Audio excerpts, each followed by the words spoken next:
ഇംഗ്ലണ്ടിനെതിരായ 5 മത്സര T20 പരമ്പരയിലെ മൂന്നാം മത്സരം നാളെയാണ് നടക്കാനായിരിക്കുന്നത്. രാജ്കോട്ടിൽ നടക്കുന്ന മൂന്നാം മത്സരം കൂടി വിജയിച്ച് പരമ്പര സ്വന്തമാക്കുവാനായി ടീം ഇന്ത്യ ഇറങ്ങുമ്പോൾ ഇംഗ്ലണ്ടിനെ സംബന്ധിച്ച് നിലനിൽപ്പിന്റെ പോരാട്ടം കൂടിയാണ്. എന്നാൽ മൂന്നാം T20ക്കുള്ള ടീം ഇന്ത്യയുടെ പ്ലേയിങ് 11-ൽ ഒരു മാറ്റമുണ്ടാകുമെന്നുള്ള റിപ്പോർട്ടുകളാണ് ഇപ്പോൾ എത്തുന്നത്. അതുകൊണ്ട് തന്നെ ഇന്നത്തെ വീഡിയോയിലൂടെ മൂന്നാം T20യുടെ ഒരു പ്രിവ്യൂ ആണ് നിങ്ങളോട് പങ്കുവയ്ക്കുന്നത്. വീഡിയോയിലേക്ക് കടക്കും മുൻപേ ആദ്യമായാണ് നിങ്ങൾ ഈ ചാനൽ കാണുന്നതെങ്കിൽ ഏറ്റവും പുതിയ ക്രിക്കറ്റ് അപ്ഡേറ്റുകൾക്കായി ചാനൽ ഇപ്പോൾ തന്നെ മറക്കാതെ സബ്സ്ക്രൈബ് ചെയ്തു വെച്ചേക്കുക.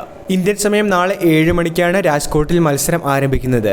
5 മത്സരങ്ങളുടെ പരമ്പരയിൽ 2-0 ടീം ഇന്ത്യ മുന്നിലാണ്. ചെന്നൈയിൽ അവസാനിച്ച അവസാന T20യിൽ 2 വിക്കറ്റിനായിരുന്നു ടീം ഇന്ത്യയുടെ വിജയം. ആദ്യ ഇന്നിംഗ്സിൽ ഇംഗ്ലണ്ട് ഉയർത്തിയ 166 റൺസ് വിജയലക്ഷ്യം ടീം ഇന്ത്യ 19.2 ഓവറിൽ 8 വിക്കറ്റ് നഷ്ടത്തിൽ മറികടക്കുകയായിരുന്നു. 72 റൺസുമായി ഒറ്റയാൾ പ്രകടനത്തിലൂടെ തിലക് വർമ്മയാണ് ടീം ഇന്ത്യക്ക് അസാധ്യമെന്ന് തോന്നിച്ച വിജയം നേടിക്കൊടുത്തത്. എന്നാൽ മൂന്നാം T20ക്കായി ടീം ഇന്ത്യ തയ്യാറാകുമ്പോൾ ടീമിൽ ഒരു മാറ്റമാണ് ഇപ്പോൾ പറയുന്നത്. ടീമിന്റെ പ്ലേയിങ് കോമ്പിനേഷനുകളെ പരിഗണിക്കുകയാണെങ്കിൽ ഓപ്പണിംഗിൽ മലയാളി താരം സഞ്ജു സാംസണും അഭിഷേക് ശർമ്മയും തന്നെ തുടരും. ചെന്നൈയിൽ ഇരുവരും നിരാശപ്പെടുത്തിയെങ്കിലും ഓപ്പണിംഗ് കോംബോയെ മാറ്റുന്നതിനായി ടീം ഇന്ത്യ തയ്യാറായേക്കില്ല.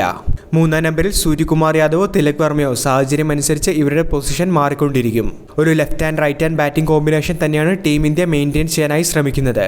അതോടെ തന്നെ ആദ്യം സഞ്ജു പുറത്തായാൽ 3-ാം നമ്പറിൽ സൂര്യകുമാർ യാദവും ആദ്യം അഭിഷേക് ശർമ്മ പുറത്തായാൽ 3-ാം നമ്പറിൽ തിലക് വർമ്മയും ബാറ്റിങ്ങിനായി എത്തും. മറുഭാഗത്ത് ഇംഗ്ലണ്ടിന്റെ പേസിന് മുൻപിൽ സഞ്ജു സാംസനെ പ്രതിരോധിക്കാനായി സാധിക്കുന്നില്ല എന്നുള്ള വിമർശനങ്ങളും ഇതിനോടകം തന്നെ ഉയരുന്നുണ്ട്.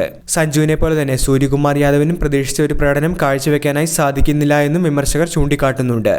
ആദ്യ T20യിൽ സൂര്യകുമാർ യാദവിന് റൺസൊന്നും എടുക്കാൻ സാധിക്കാത്തപ്പോൾ 2-ാം T20യിൽ 12 റൺസായിരുന്നു സൂര്യയുടെ സമ്പാദ്യം. അമിത വേഗത്തിലുള്ള ഇംഗ്ലീഷ് പേസർമാരുടെ പന്ത് സഞ്ജുവിനെയും 2-ാം മത്സരത്തിൽ പ്രതിരോധത്തിലാക്കുന്ന ഒരു കാഴ്ചയും കണ്ടിരുന്നു. ഇനി ബാറ്റിംഗിൽ 5-ാമനായി ഹർദിക് പാണ്ഡ്യ തന്നെയായിരിക്കും കളിക്കുക. ടീമിലെ ഒരു മാറ്റമായി ചൂണ്ടിക്കാണിക്കുന്നത് 6-ാമനായി ധ്രുവ് ജുറലിന് പകരം ശിവം ദുബെ പ്ലേയിങ് 11-ലേക്ക് എത്തുമെന്നുള്ള ഒരു മാറ്റമാണ്. ചെന്നൈയിൽ ധ്രുവ് ജുറലിന് തിളങ്ങാൻ സാധിച്ചിരുന്നില്ല. പകരം പുതുതായെത്തിയ ശിവം ദുബെക്ക് പ്ലേയിങ് 11-ലേക്ക് അവസരം തെളിയും. നിതീഷ് കുമാർ റെഡ്ഡിക്ക് പകരമാണ് ദുബെയെ ടീമിലെടുത്തിരുന്നത്. മീഡിയം പേസറായും താരത്തെ ടീമിൽ ഉപയോഗിക്കാമെന്നുള്ളതിനാൽ തന്നെ ഒരു അഡീഷണൽ ബോളിംഗ് ഓപ്ഷൻ എന്നുള്ള രീതിയിൽ ശിവം ദുബെയെ ടീം ഇന്ത്യ പരിഗണിക്കും. തുടർന്ന് വാഷിംഗ്ടൺ സുന്ദറും അക്സർ പട്ടേലുമായിരിക്കും ടീം ഇന്ത്യയുടെ ഓൾറൗണ്ടർമാരായി ഉണ്ടാവുക.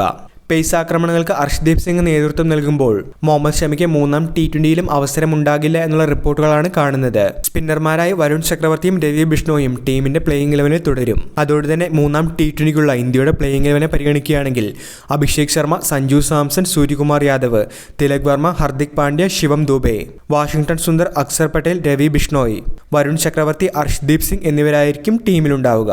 വീഡിയോ അവസാനിക്കുന്നു. ഏറ്റവും പുതിയ ക്രിക്കറ്റ് അപ്ഡേറ്റുകൾക്കായി ചാനൽ ഇപ്പോൾ തന്നെ മറക്കാതെ സബ്സ്ക്രൈബ് ചെയ്തു വെച്ചേക്കുക.